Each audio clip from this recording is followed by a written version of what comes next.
Thank you, Mr. Speaker, and I thank the Chairman for his work on H.R. 5021, for which I rise in support this afternoon, which provides greater certainty and sufficient funding for infrastructure projects across the nation.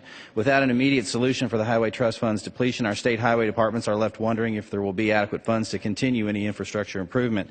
In March of this year, the Arkansas Highway and Transportation Department warned that without congressional action to remedy the Highway Trust Fund shortfall, continuing with highway and infrastructure contracts that were scheduled for April letting would have threatened the ability to pay contractors.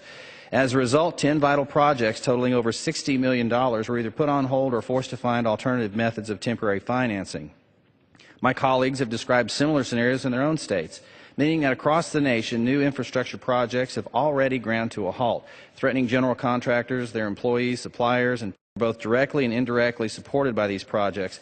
I think most lawmakers can agree that ensuring we have a reliable and modern infrastructure on land, water, rail, and air is critical. With the Senate announcing last week an agreement with Chairman Kemp and House leaders to enact a short-term funding solution, we can now turn our attention back to a multi-year transportation bill that will provide long-term assurance to states for financing infrastructure improvements. In moving forward with a long-term bill, we can spend time with stakeholders and constituents, the ultimate users of the infrastructure, and allow them to weigh in on what's being considered. As we return our focus to long-term legislation, we must also examine how to reform the Highway Trust Fund so that taxpayers will know how their dollars are being spent. With costs increasing and funds at a premium, we owe our constituents a more transparent system that demonstrates effective use of their money on infrastructure improvement. I hope my colleagues will join me in supporting H.R. 5021, and I look forward to working on a long-term, comprehensive transportation bill to ensure our nation's future growth. We can't continue to beat the drum to attract businesses, add jobs, and improve the economy if we're not willing to use our authority to invest in our nation's infrastructure. And with that, I yield back.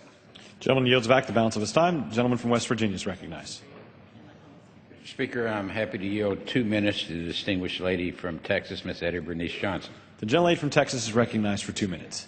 Thank you very much, Mr. Speaker.